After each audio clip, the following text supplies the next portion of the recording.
tired of this place. I'm gonna get out of here as soon as I can. Please help me. I'm losing my mind. Please.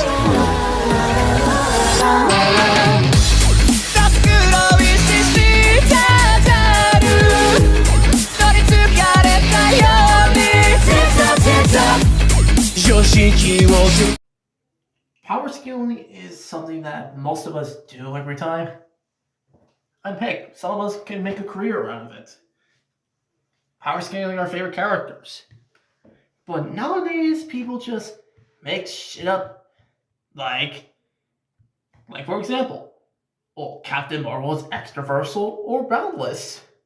Or Homelander being outversal.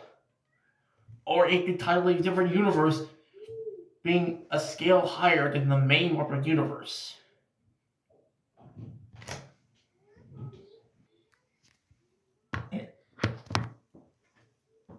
So that leads us a question.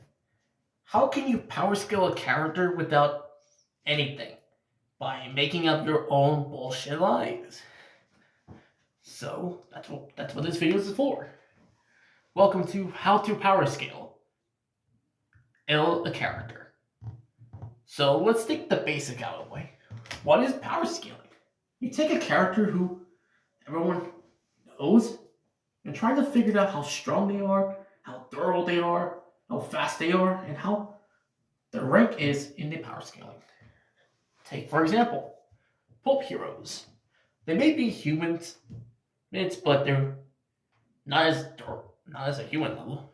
You could say they were part of a tier higher than humans, human level, because they show feats that normal humans couldn't do. And then there's characters who are scale higher than, like the street level characters. There's who show abilities, and other kind of things. And other characters who show abilities like superhuman strength, speed, durability, and other kind of things, you could say. And they're beings that are way too powerful for those lower tier characters. And stuff. And there's the being that is considered the strongest character in their verse. You can scale up them to the highest tiers, or you can just debunk them into the lower tiers. So that leads us to the next one. What is the tiering? The tiers are the placement of the characters you put. For example, take Discourse Wasp. I had to deal with a bunch of fanboys saying that she's extraversal to boundless, but if you actually watch the series, recently played the tie-in video game, she doesn't have feats of destroying the universe or defeating a character like Thanos. Because in the show, she faced up against characters who are probably street level to town to building level, and Loki here probably town level. Well, she's just a normal human man with a suit teaming up with a green monster who probably has the strength against Thor, a little god, a super soldier, and a man with iron. Or man armor, pun intended. Did. So she puts in the typical wall level to the small building level or town level for durability. But then there's other versions of the characters that people love, like Spidey's Girl Thor, who has a durability level of planet level, because if you watch the episode of season 1, Thor survives a bomb that is stated to destroy a planet. And Thor actually survives that blast, giving him the durability of a planet level. And then there's characters who can go as fast, like Black Racer, who is stated to be the literal embodiment of death itself in the DC universe. Heck, he was fast enough to try to kill Darkseid, but guess who else fast him? You guessed it, the Flash. Yeah, the Flash outbraced death. So you put it anywhere to faster than light or faster than the speed of light category. Is in other kind of things. And then there's characters who are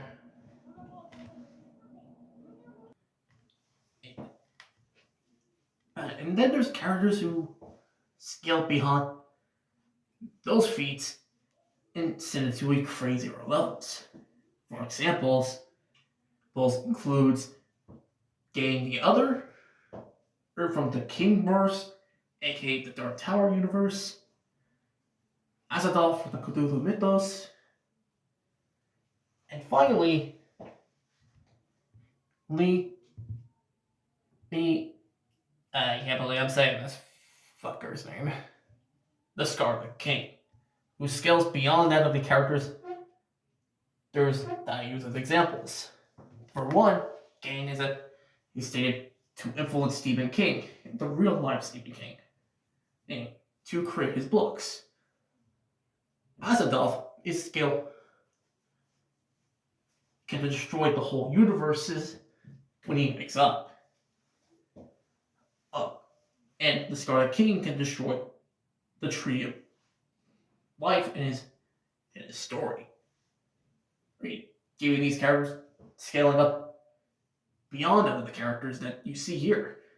And then there's the question of, does OC count as part of the power scaling? Here's the answer to that.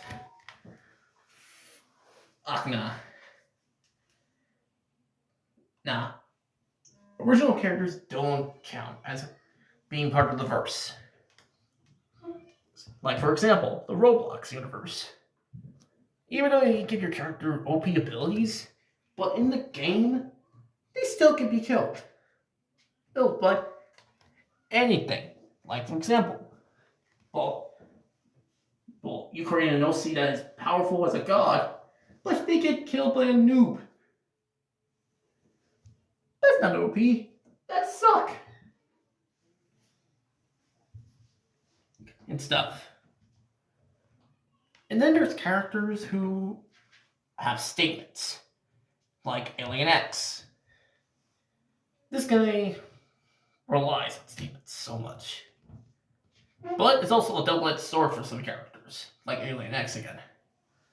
Like, if you look at a lot of people's statements, like Man of Action and the guy who wrote the Ben 10 comic books before, or IDW lost the license to them, then they make some crazy statements like Alien X is not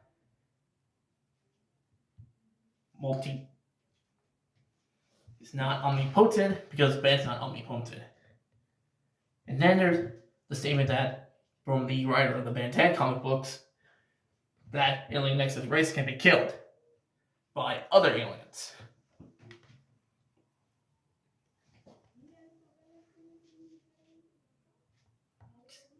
Like, it's kind of weird for a character like Alien X to have statements that kind of bumps him up and statements that don't help him buff him up.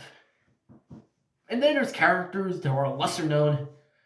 No, they never got power scaling videos about them. Yeah, because most people only focus around the main people like Superman, Goku, Saitama, and others. And other kind of characters you can think of. There's you can think of.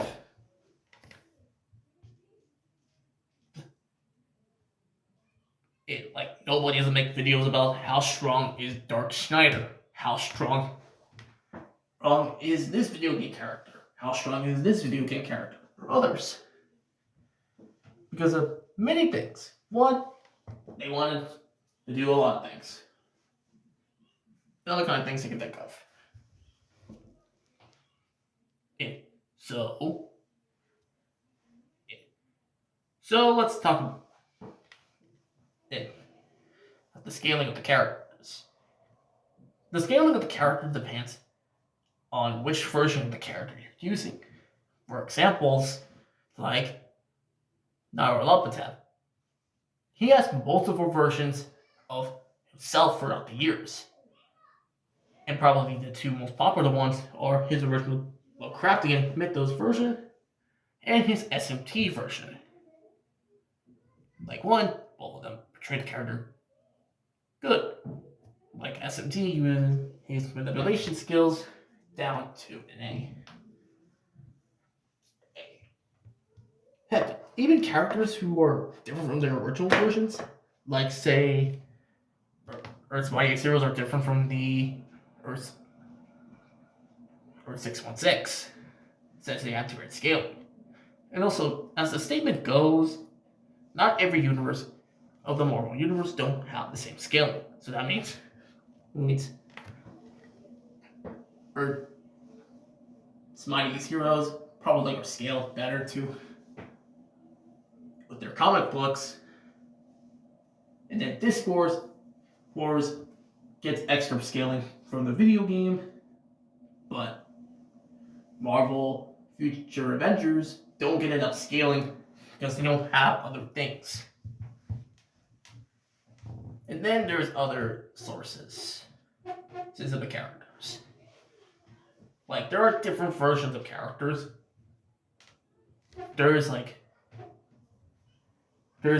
are plenty of them you can choose. But you gotta take your time and effort to put each character into a specific category. And you will accept the fact that you finally scale a character that you think deserves the praise. So yeah, that's it for this video of how to power scale characters. What do you think about it? Is there a character do you wish that got the scaling that they deserve? And who do you think that could survive in a battle royale between the strongest characters? So leave it down in the comment section below. And leave a like and subscribe for more. Peace out.